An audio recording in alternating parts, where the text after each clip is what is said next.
Wait, check this out. With a family desperate for answers, offering a $10,000 reward now for information leading to the arrest of the killer who took the life of their father, who worked for UPS. This is Michael Hunter. He was simply trying to find his car that had been stolen when he was shot and killed early Sunday morning in Auburn Gresham.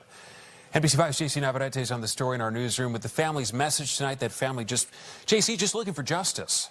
Yeah, and you heard it off the top of the show, just the grief in this family's voice. Good evening. It was a peaceful show of force today by friends and loved ones. And as one Chicago family stands together now to search for Michael Hunter's killer, they're asking witnesses to come forward and do the right thing.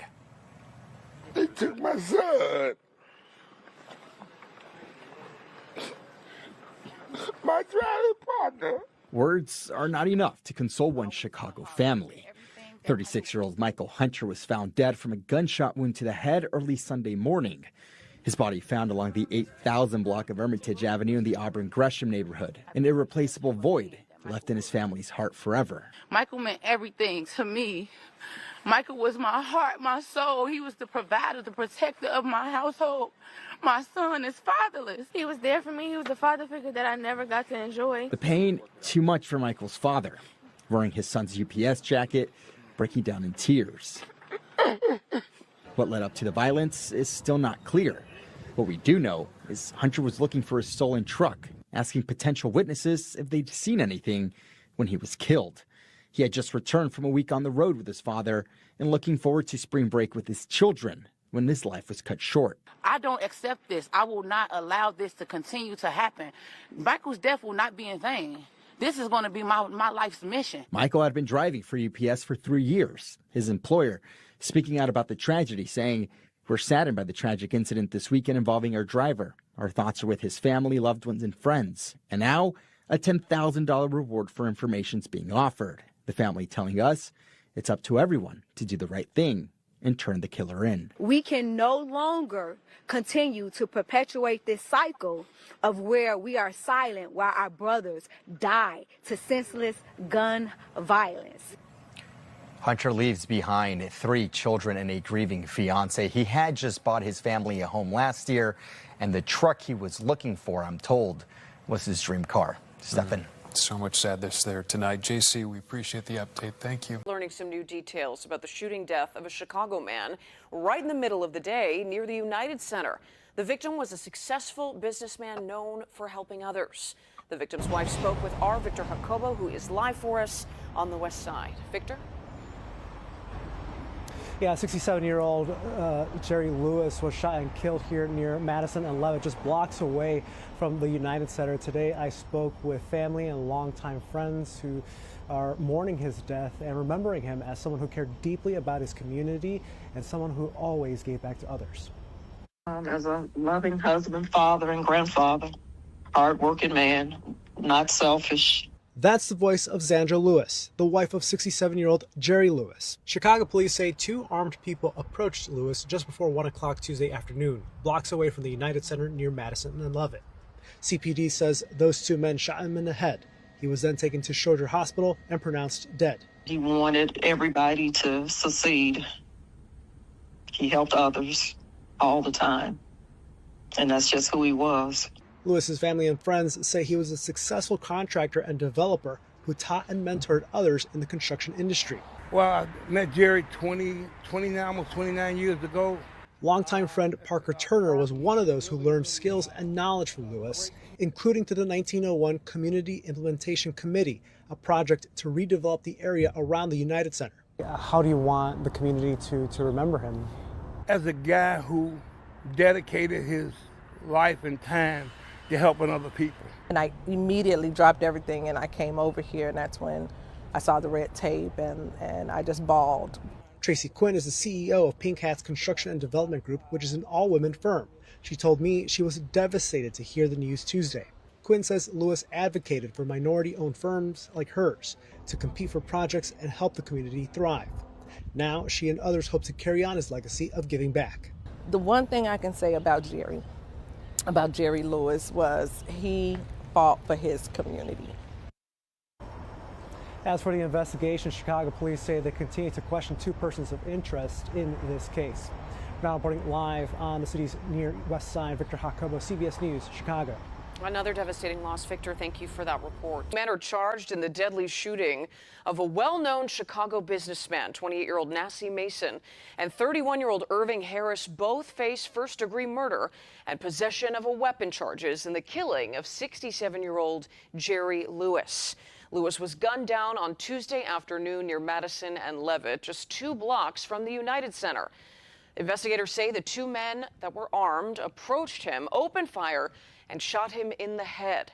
Those who knew Lewis say he was a respected contractor, a mentor, and a family man who spent his life helping others. Those suspects are expected back in court tomorrow. Now, do they not look like the typical suspects? One with dreads, both of them face tats in various places. Do they not look like the typical suspects? Man, it's getting sad out there, man. I think it's getting sad, man. I think Chicago is probably one of the worst cities to ever raise a child and try to have a normal life. So that's why me and my wife refuse to let our son be in the hood, hang around anybody that lives in the hood. We refuse to let him go to any public schools that are hood. And where we're at, I mean, we really don't have to worry about that at all. Even where we're moving to in a couple weeks, we don't have to worry about hood mentality. Like, we got to worry about a few little hood boogers that, you know, parents can't control and, you know, all of that, but they got to go to school. So they're going to be in the same school with my son. But, you know, luckily, you know, hey, daddy got him boxing gloves, and every week we practice him. You know what I mean? Even just for a little bit. You know, he's 5, so I got to go slow. You know what I'm saying? So my son going to be all right. So not worried. And he's tough. You know, so, but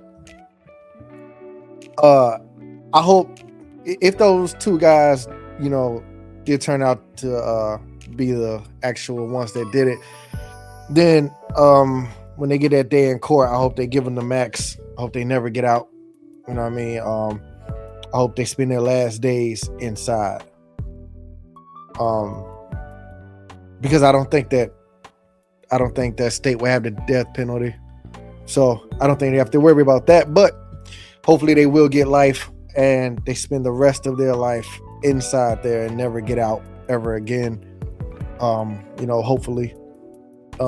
Prayers to both families. And it's just a tragedy, man. And you know, there's nothing that the mayor or the governor has done about violence in Chicago.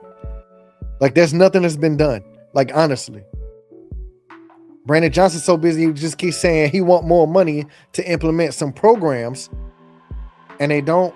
And it's like, programs are not going to do nothing, man.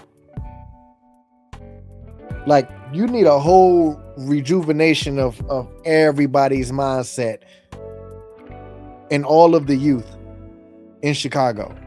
Like, all of the youth have to just have a completely different mindset than the one that they have now.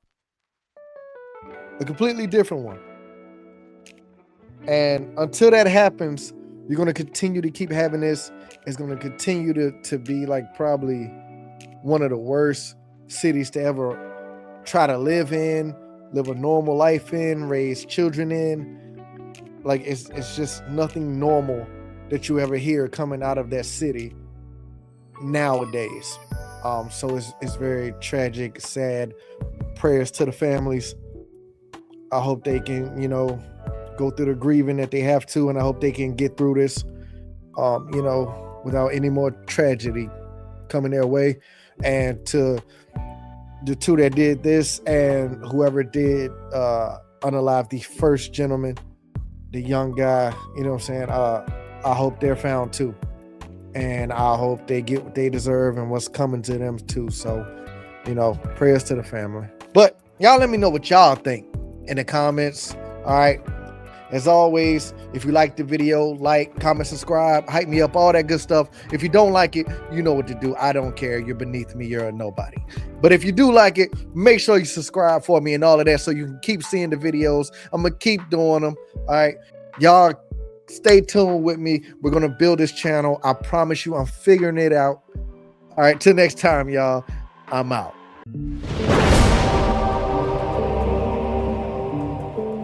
I feel like I'm good on my own. Don't need nobody beside me.